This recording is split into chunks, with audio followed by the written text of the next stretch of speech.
I am quite fortunate, and we are all quite fortunate today, to introduce Hannah, who is going to talk to us about Open Bazaar. And I'm not going to steal the thunder. What I am going to say is, when Hannah and I met first, what, a year and a half? About a year ago. About a year ago, we were talking about Open Bazaar, and it was at the very kind of early stages, and I'm so pleased, you guys, we are so fortunate to have her here talking about this thing that she has been obsessed with for well over a year. So that's all I'm going to do. I'm going to turn over the stage to Hannah. Thank you so much. Yep.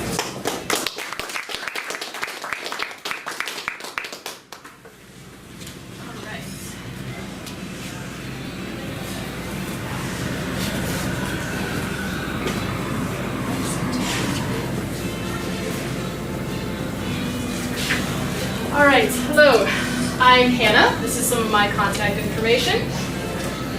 I am a web developer with a degree in economics, so I'm naturally obsessed with Bitcoin.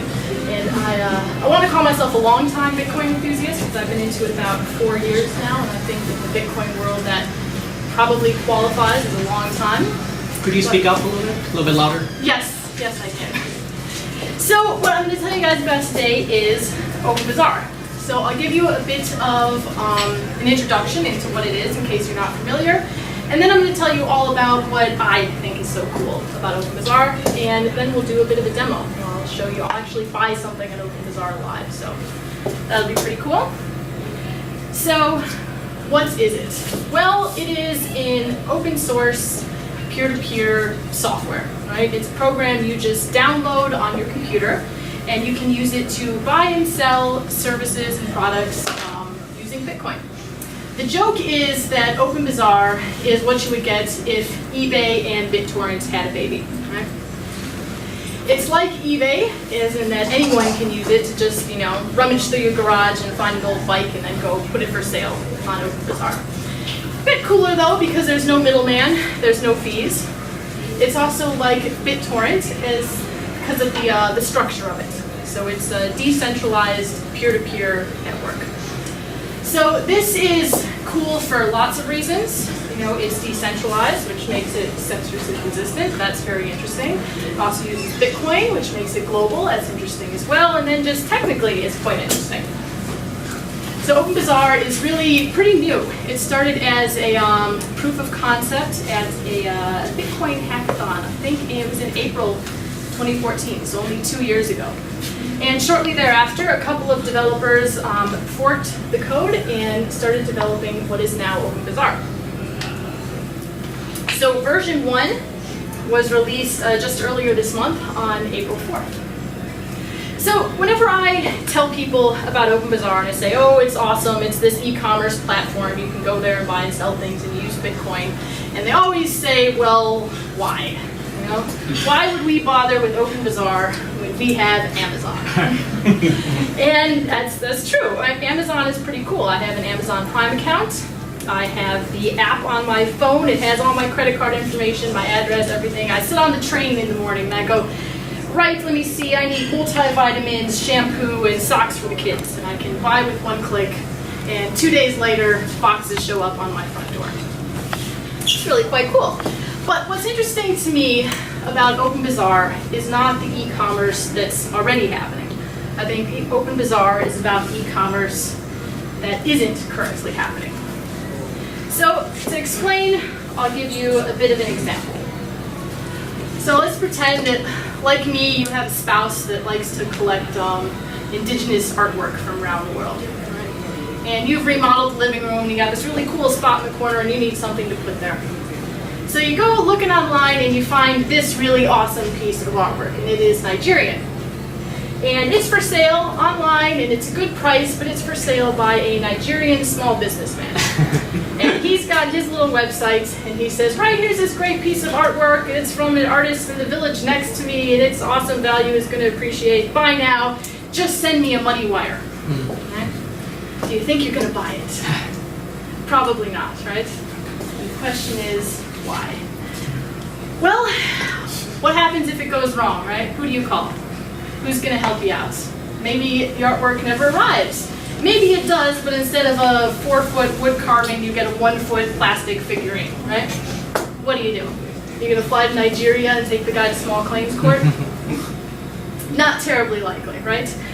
So when we transact with people online, we usually, when we're buying something on eBay, we're dealing with strangers, but what we have are these big third-party intermediaries. So we have, whether it's Amazon or it's eBay and PayPal, or it's a credit card company, or maybe your local government. We have some sort of intermediary that's going to be there to help you out if you get screwed over in the transaction, right? And that works fine. If you're using Amazon, well, that works pretty well. I've never gotten ripped off buying something on Amazon. But the problem is that limits you to transacting only with people that are in your particular borders or that you share some sort of third-party intermediary with. And that kind of sucks. And this is the problem that Open Bazaar solves. Right? This is the bit that makes Open Bazaar cooler than Amazon. Because Open Bazaar has what they call alternative dispute resolution systems, which is aimed, it's aimed to make it possible for strangers on the other side of the world, without some big third party in between them, to trust each other and to do trade with each other. And it's there's a lot of pieces to that system and to how it works, but the big piece, of course, is Bitcoin. And Bitcoin is necessary for a lot of reasons. Obviously, if you're having a distributed system, you need a distributed global currency. It's also, Bitcoin is outside the banking system, right? So you don't need a PayPal account, you don't need a credit card company to approve you. But the really interesting part about Bitcoin, which makes this possible, are Bitcoin multi-sig transactions.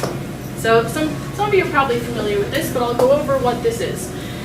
So multi-sig is also called M of N, or 2 of 3. And this is an example of the 2 of 3 transaction.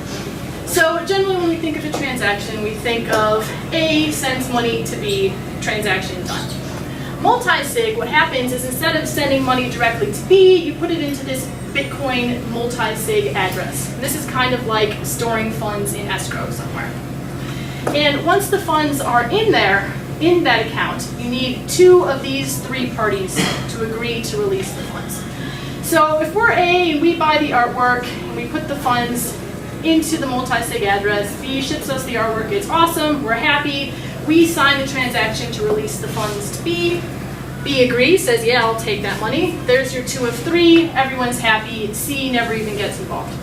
But if instead we get our little plastic figurine, right, we're pissed off, said we're not giving you any money, we get C involved. Now, in Open Bazaar, C is called a moderator, right? And a moderator is kind of like an arbitrator. They make a decision on the case. So hopefully C would have a look at that and go, right, that's dodgy, that's not what you ordered. So C would sign the transaction to give the money back to A, and we would obviously accept that transaction. We get our refund, right? This works pretty cool. And this happens entirely on the Bitcoin blockchain. So the question here is, who are moderators, right? Who is the moderator? And the answer is anyone. Anyone with an internet connection and a working computer can download Open Bazaar and offer their services as a moderator. And what Open Bazaar is doing is creating a market for these arbitration services. All right?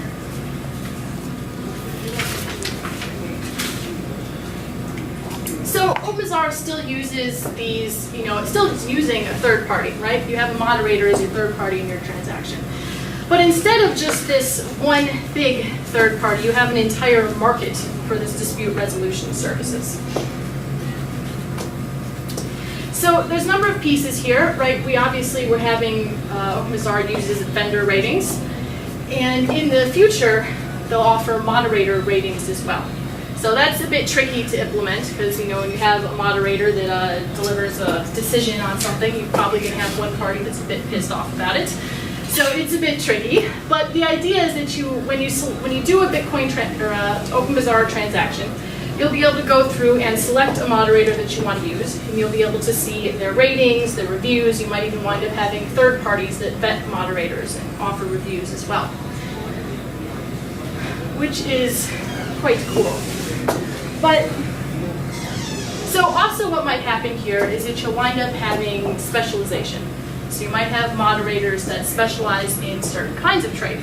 And this is cool because if you go to just a small claims court, you're just going to get a judge that maybe is a small claims court judge. You might not know anything about Nigerian art, right? But if you have an entire market for these moderators, then you might get someone who knows the difference between a piece of artwork that came from that village versus the other one, right?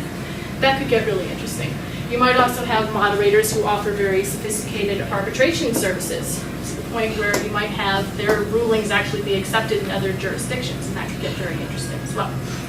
But we'll have to see. But this is what Open Bazaar does, right? I like to think of it as it creates its own little international small claims court. And that's really the cool part about it, right? Is Open Bazaar isn't really competing, it's not competing in the same market with Amazon, it's creating its own market. And not just an e-commerce market, but a market for these moderation services. That's what's awesome about Open Bazaar. So, how is it doing? Open Bazaar was released, like I said, earlier this month, April 4th. And these numbers are from a couple weeks after its release. So 2 weeks ago. As of 2 weeks ago, there were 54,000 downloads. I think that's now up to 100,000.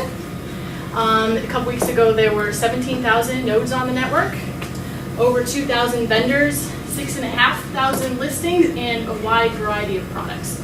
So we'll have a look in a second, but you can get lots of cool stuff. I bought this t-shirt on Open Bazaar earlier this week. And you can get jewelry, you can get food, beef jerky, organic honey. I've also seen very laboratory tests. You can get heavy metals testing services on Open Bazaar. So really a wide variety of very interesting stuff. So if you're looking for more information, openbazaar.org is the obvious first stop. You can find their Slack channel, their Twitter feed, their subreddit, their email address, links to tutorials, documentation, and their blog. So, great place to look. Also, I have to plug a blog post called Lex Cryptographia. It was actually written about 3 years ago, prior to Open Bazaar, but that's where I first encountered a lot of these concepts, right? So Lex Cryptographia is cryptographic law. That's why I'm talking about sort of creating that international small claims court. So that's a very, very interesting article. I'd recommend it. You can just type Lex Cryptographia into Google and you'll find it. And the third is a website called bazaarbay.org. And that is, you can find, it's sort of an alternative search. So you can search Open Bazaar listings there. You can also find lots of statistics about the Open Bazaar network. So who wants to have a look? You want to try it? All right. So let's see. I'll just move this over here. It's going to be a bit difficult to try and use the mouse on a giant screen behind me. So bear with me. All right. So this is openbazaar.org. It's got a nice big download button. I might just move this. There we go. So this is where you can download for Mac, Windows, or Linux, and it was very easy to install and very easy to set up. But if you have any trouble, they have tutorials for you. But I've got Open Bazaar pulled up now. So let's have a look. So this is my Open Bazaar page. When you set it up, you just fill out, quick little bit of information, what you want to call yourself. There's my description, which is just my Twitter description. And you can scroll down, see, you can add all sorts of contact information.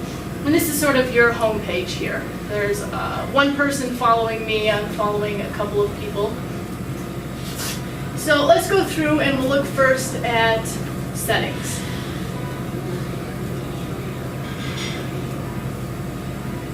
Alright, so here are your general settings. You can select your language, just changes the language and all the buttons there for you.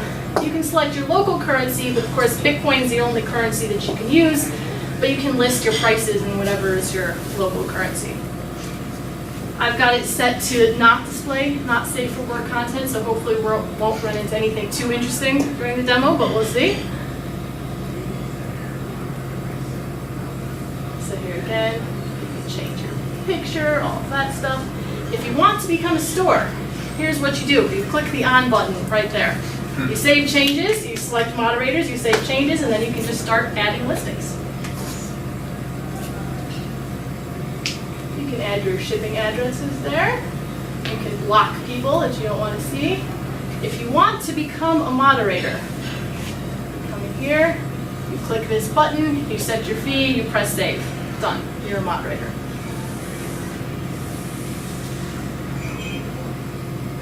And we won't go over the advanced stuff. So here is where you can chat with people. These people I've had conversations with here. These are notifications about the various different things that I've purchased. And here is where we can actually have a look at what's for sale. So let's go ahead and buy something. Does anybody have any ideas? What should we buy? Well, Music. music? Maybe. Stamps. Yeah. Ink and matrimonial love note. There we go. So you see we have a wide variety of stuff here. What's that? Cookies. That sounds good. Oh, pot. All right. Sorry. Why that strip out though? That's mine. It's just about. Let's see what else we got. Oh, a resistor. Oh yeah. That's what I need. Oh, test item. Let's buy test item. Alright, let's see. Beef jerky. I like There you beef jerky. Okay, cool. So you come down here. There's a description. Oh, I got ingredients. Isn't that nice? Shipping and returns. Does it ship to the U.S.? Ships worldwide. Excellent. Okay, let's try buying some beef jerky. All right, now here we have a selection of moderators. Decide which one we'd like to use. So, let's see, let's try all things Bitcoin. That sounds good. I can't see from here, is there a rating next to the moderators, or is it? Not yet. Not yet. Early for that? Yeah. Okay, when you, Will be. so the purchaser selects the moderator. Well, I think the vendor has a list of them that they approve of, and then the purchaser can select which one of those they want to use. All right, cool. So I'm not sure my phone is going to want to scan that. So you would use whatever existing Bitcoin wallet you have.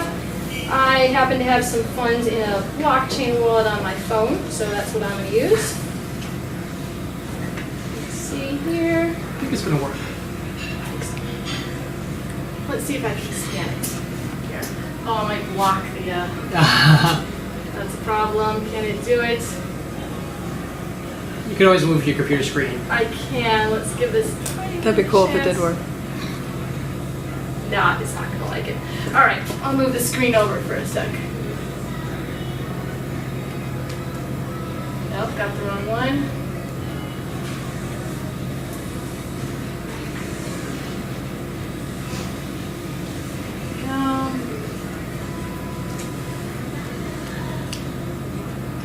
All right, cool. Move that back.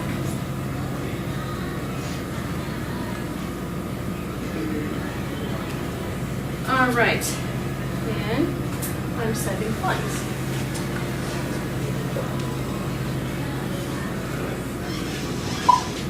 There we go. Payment sent. Yay. Yeah.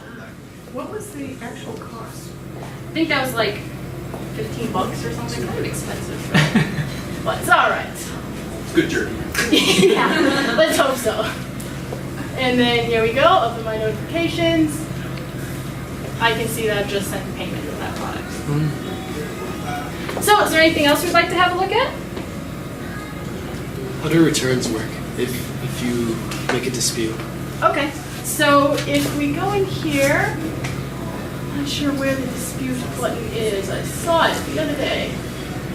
Thankfully, I haven't had to make a dispute yet. I think they have to update it to ship before you. Yeah, you might be right. Hold on, let me go to one that is shipped. Bought some chapstick the other day.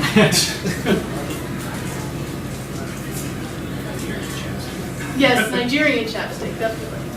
There you go. Okay, let's see. Where is the start dispute button? I know I can see it. There we go. Start dispute. So that's what we would do. And you can also chat with the vendor here. There we go. I asked for orange. All right, any other questions? Yeah. What happens if you were to tell the seller, hey, my kid stole my phone and accidentally bought beef jerky and need a refund? Does the seller even have to refund you? Well, they might. I suppose if you But know. if they don't, are they still even held to a dispute if they don't? Well, yeah, any one of us can start a dispute, right? And then the moderator would have to decide what to do there. The moderator doesn't receive a fee if the transaction goes smoothly? Right, because they don't even have to do anything, right? It's a multi-sig transaction on the Bitcoin blockchain. I think Open Bazaar just creates that address and the funds go there. They don't even know anything has happened, right? So they don't spend any time on anything unless they're actually solving some kind of dispute. Yeah. What, when you say, vendors often list prices in their local currency, and then there's obviously a Bitcoin equivalent, you only have a couple of days of exposure before you get your jerky. But what if I commission you to do an oil painting, and it's gonna take 3 months, and you want $1,000 for that, and in the meantime, the price of Bitcoin declines by 50%, and so you only got, is there any way to lock, to hedge, Not currently, right? Okay. There might be ways to do that. There's been some talk of using like surety bonds and that sort of thing. because that's like what Uphold, well, you can lock it in, I Well, always the said, price is locked in, but there's no way to lock in that exchange rate, I don't think. There's no way to lock in the value of the United States dollar. Yeah, That's right, that's a good well, point, yeah. there is I mean, you can lock in, like I said, in different services where Right, and you might be able to make some kind of deal with the vendor, but what the funds, you're gonna have to put a certain amount of Bitcoin into that multi-sig transaction. And that's I know. gonna be the amount That's it. yeah. So there's So not that- really, there's gotta be a way that. well, people to might come hedge up it. with something. You Yeah. might do surety bonds, you might have someone that offers some sort of service to hedge that Yeah, kind you of have to risk. negotiate it up front, because I bought, not on this platform, but on others, or bought miners from like South America. So you just negotiate it up front.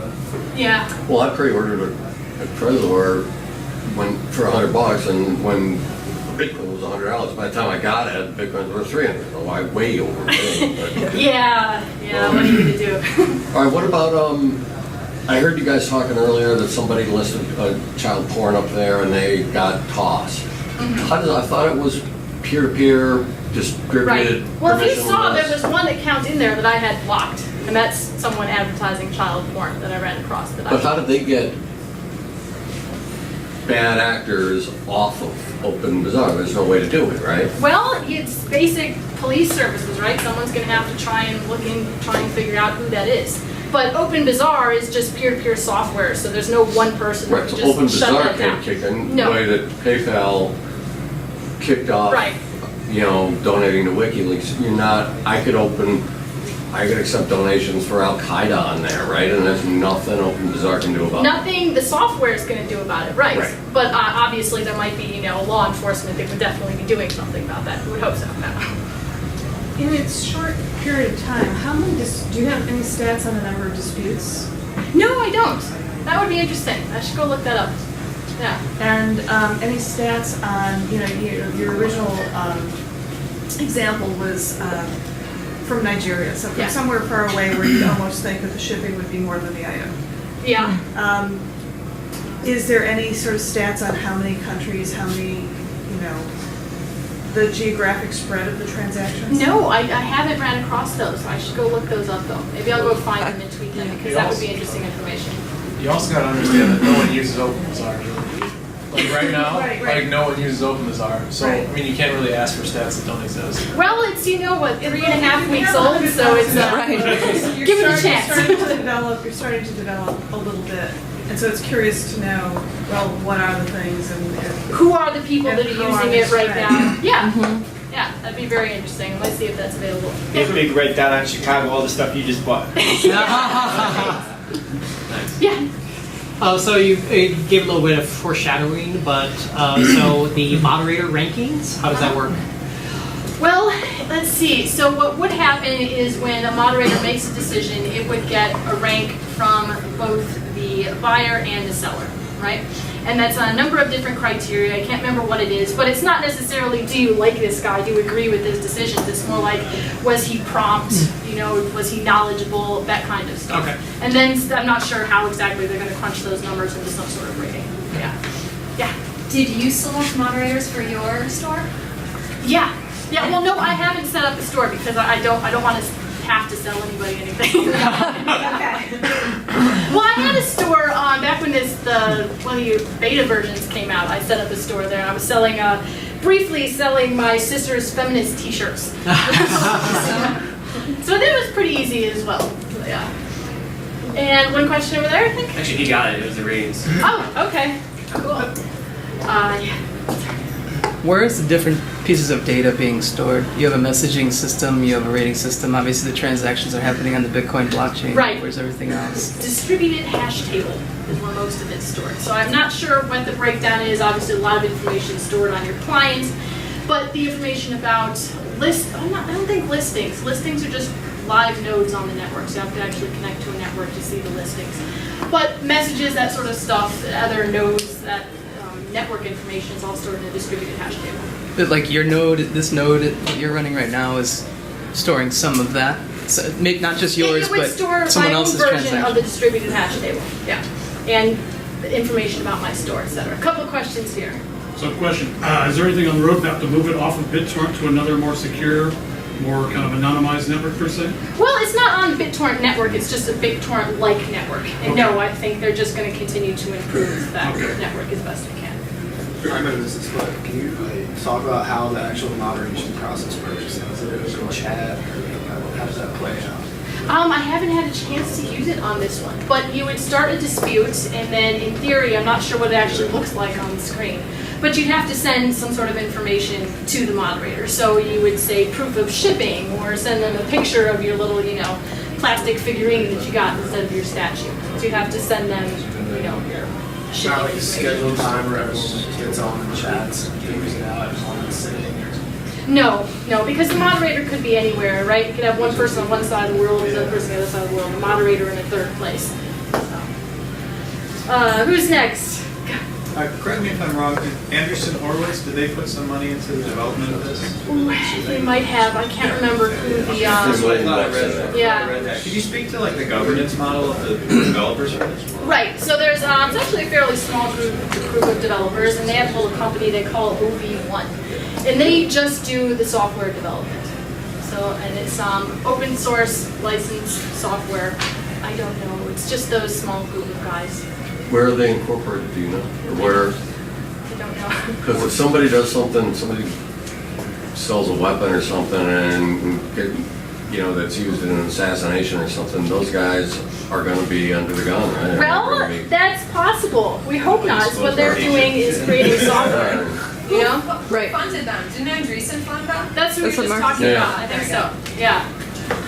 It's a lot of lawyers that come with that. Just saying.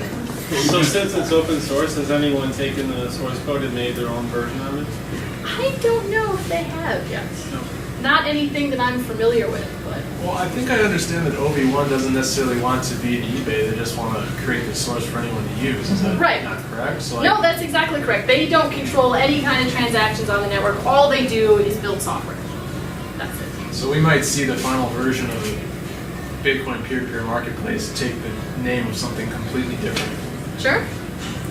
That's a possibility. Yeah. So with the moderators, let's say you're about to do a transaction. Do you have any idea what their fee would be? Is it a percentage before you do this? Yes. When you're selecting a moderator, you see their percentage fee as you're selecting them. And do you have any information about what their native language is or their native country or a sense of where they're coming from to determine fairness? Yeah. Yeah, you can click on them and get information. Let's try it. Let's just look at this shirt here. And let's see if we can click on this this guy? No, it's not giving me too much information here. So I think what I would do is copy this big long thing. Or just let me copy it like this. And I would put that into, I won't do it because it's going to be a pain, but I'll put it into the search bar up there. And then I can go and see their page and get information about them. That's what you do. How do they account for shipping? You see in the terms and services where they have just a little tab for shipping, and they'll tell you it's free, it's this much, we ship to here or there, we don't. Yeah. It's sort of a double-edged sword because it's peer-to-peer, it's an application you have to download. Yes. And so it's very easy to use, Yep. as you demonstrated. So there was a lot of confusion initially. Oh, you have to keep it running in the background. Right. And then people are now already 3.5 weeks in. Well, isn't there like a web solution where we can browse the web page? Which is kind of the antithesis of peer-to-peer. So how do you think that'll be resolved? Okay, well, a couple different ideas. So this doesn't, people worry about that, right? Because you have to keep your node up and running if you want to keep your listings online. Say, oh, that's a problem. It doesn't seem to me to be that big of a problem because you have any sort of e-commerce website, you have to keep it up all the time anyhow. But Open Bazaar is actually two different pieces of software. So you have your server software and then your client. And what you can do is just set up a server, a VPS, and then just run your server software there and connect to it on your local computer with your local client. And that way, it's just like paying for hosting to host a website. You're just hosting your server, your Open Bazaar server somewhere. And then you can keep it up all the time. Yeah. Messaging done completely on the app, or do you have APIs to go to other? No, it's all on the app, and that's all entirely encrypted end to end. Okay. So currently, all the communication and all your contracts are encrypted. Everything, all the communication happening there is encrypted. So it's not running over Tor or anything like that, so people can see who you're talking to, but they can't read any of that communication. Okay. Yeah, isn't there a big warning when you install it, like, this is not Tor? Right. You are, to some extent, your IP is exposed, so Yes. be careful what you're doing. Yeah, I think there is. Well, there was at some point, I don't know. But they are looking at sort of making versions of it or updating it so that it will work. I don't think with Tor, there's a different one called Telegraph? No, I can't Signal? remember. It's I2P. I2P or something. What's it called?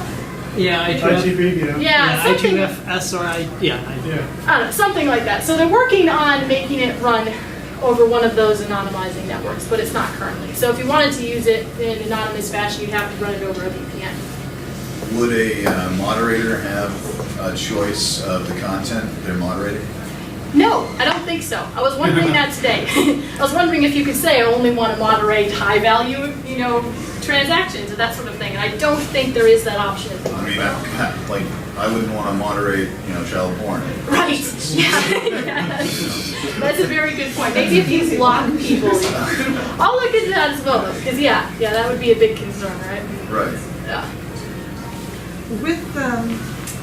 With the moderators, let's say that there's a popular moderator and the moderator becomes overwhelmed. Can the moderator say, I'm done, I can't do this? Sure, just click the off button. No, but let's say that there's a ton of stuff for whatever reasons, they're sick or whatever. So they've got a stack of things that need moderation. Right. What happens then? Well, okay, so this is where it can get more interesting, right? In that sort of case, let's say you just have a typical 2 of 3 multi-sig transaction, right? And your moderator wins the lottery, moves off somewhere, doesn't give a crap anymore, right? Well, if there's a dispute, then there's a problem because the moderator's gone, so those 2 people are going to have to agree on what to do with those funds. But that was just a very basic example. You can get a lot more sophisticated with this. Instead of doing 2 or 3, you can do 3 of 5 or 8 of 15. And you can have these moderator pools. So in a high-value transaction, you might want to do something like that. So in case any one party just disappears, you can still get things done. Anything else? Yeah? One of the problems I've had using it is search. Search is so hard, especially on this. So I used Bazaar Bay last night, and it was pretty helpful. And I'm envisioning many more services popping up that are built on top of Open Bazaar to facilitate curation and that kind of thing. Yeah. But I just had to say this, I was so excited last night I found these B&Bs they weren't B&Bs, they were apartments for rent, like Airbnb, gorgeous. I found one in Wrigleyville, it was almost 0.67 Bitcoin per night, which is pricey, but it's 3 bedrooms, 2 baths, beautiful. And I was thinking, this is kind of like giving Airbnb, Oh, yeah.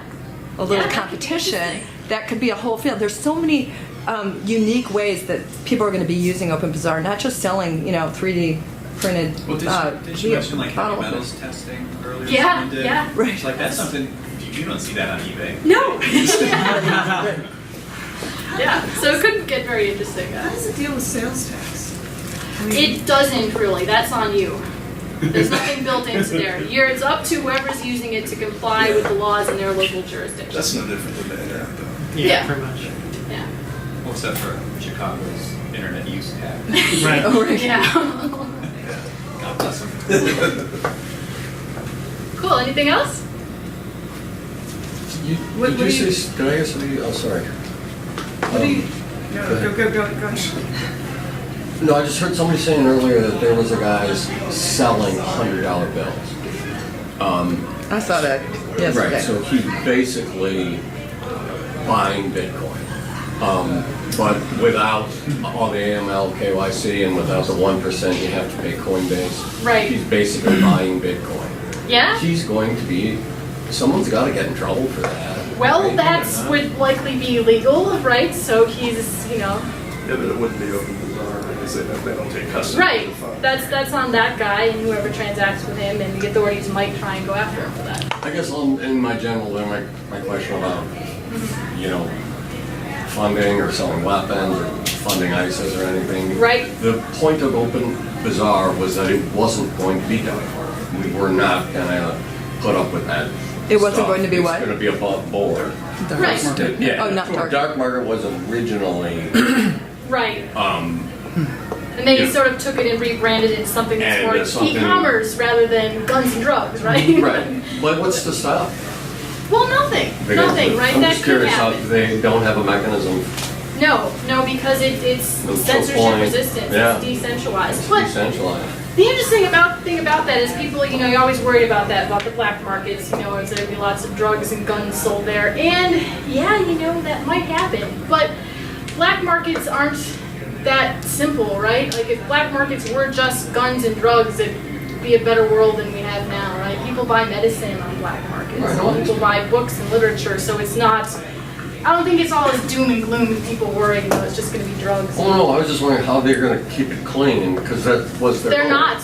They're not. They're not going to be gonna- able to. No, they're not able to, and I don't think they're going to attempt Well, to. if you compare it to like the Silk Road, that was mostly bad stuff with some real stuff in there. Right. I was browsing this the other day. The worst thing I could find was a Texas driver's license template. It's the only thing I could find on there. You're not trying hard enough. Yeah. Show me the secret. Fencing stolen goods. I mean, how are you going to stop that? Right, but there still be, police that will go after people doing that kind of thing. It's not that there's not going to be anyone trying to stop bad behavior there. It's just that this is software. It's like anything. Like cars are used to get away from bank robberies. Doesn't mean cars aren't useful, but They don't take title of anything, so they're not liable for any of that. Well, ultimately, they're using Bitcoin, so if you can tie a private key to that transaction, you can get them forever. Yeah. I mean, like, if you're actually using the Bitcoin blockchain and you can get that person who's buying whatever nasty business, that they bought, you can tie them to that private key, then you have proof that they were the person who transacted, right? Or at least legal proof enough to probably bring a case. No, it's going to be fascinating. I can. it's But, awesome. I mean, Yeah, and it seems to be going pretty well for only a few weeks into it. It's quite cool. Right now, it seems, the focus is really on sort of the individual buyer and seller, so it's very, Yes. very small sorts of things. How do you see this in the next, let's say, 3 years scaling? Right. So who's going to be using it? Are bigger businesses going to be using it? I was asking Pamela that question just the other day, and she said that if you get, sort of, correct me if I didn't get this right, but if you get more sophisticated arbitration services, right? So right now it is just little guys, right? Bigger business, it's more complicated. There's lots more things to worry about, legalities. But if you get more sophisticated moderation services, you might actually get arbitration and rulings that can be upheld in different jurisdictions, right? So then you might get bigger businesses be interested in using it. So once there's a bit more infrastructure. So its real value proposition is sort of the security of this and the fact that there's no fee if there's no need for a moderator. Right. there's no fee, and to me, it's really it's So international. it's not necessarily, as she pointed out, if somebody's doing something wrong, if law enforcement could get the key, Right. they've got the person. So it's not about anonymity, it's not about that kind of personal security, it's about lowering the cost of transactions, broadening the geographic base of transactions. It's about enabling trust between parties where it previously wouldn't have existed. So enabling transactions between people that might not have previously transacted with each other.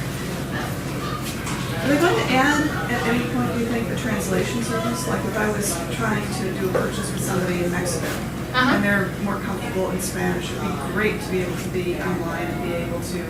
To just have like a translate button Yeah. right in your, that would be awesome. That's probably a little bit further down the to-do list, but that would be awesome. It is open source, right? Yeah, I mean, that's anybody right. can Go contribute. Right it. Yes. Anderson Horowitz, they put their money into this to develop this. I think it's interesting. Obviously, they're not getting a cut of these transactions, so they're purely banking on the fact that this will increase Bitcoin's usability. You could guess that. I have no idea what was going through their head. I'm just glad they didn't fund it. There's lots of ways they're talking about monetizing it, right? Yeah, well, it does really cool stuff, and they're if they're invested in the Bitcoin space. And this is, There's all kinds of services that'll sprout. Yeah. If I'm selling beef jerky or whatever, I'm not that concerned about verifying that the money is actually there. But if I'm selling something really expensive, is there a way to click through? Like you say, this is all, this 2 or 3 script is visible on the blockchain. Right. Because before I ship this $10,000 item, I want to be pretty certain. I can go see it. I don't know if there's an easy way. There probably is an easy way to see the Bitcoin address that it's sent to. I haven't tried that, but I'm sure you can find in there the Bitcoin address and then just go look on the Right, blockchain. go look and make see sure it. that guy actually put it in there. Yeah.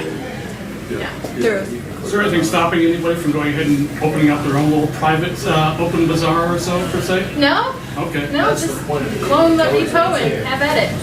Okay. Are there ratings for buyers? No, I don't think there are currently. It's just vendors. I got a pretty just general Bitcoin question. What's the financial legality as far as things go? If I were to put everything I'm worth into Bitcoin, would that be tax evasion, or is that just If you don't report it, yes. Yeah, depending on when you sell it. I don't know the specific rules, but yeah, you'd have to report what you're up to. Tax evasion illegal, tax avoidance legal. That's right. In reading about this, I guess it's Union Square Ventures and an angel investor named William Mugayar, who also put into this, and they say that it's open source and MIT licensed. What does MIT licensed mean? It means it's non-viral. It just means they had something to do with it. It means that there's basically 2 types of licenses, viral and non-viral. Viral means that if you use it, you have to give back to the community publicly. If it's non-viral, you can take that and use it privately. So non-viral is the more free option, although Stallman would argue with me. It's a type of open source license. Yes. Thank you. Anything else? Will you bring your beef jerky to the next meetup? Yeah. See if it's really good. Awesome. Thank you. Thank you, Hannah.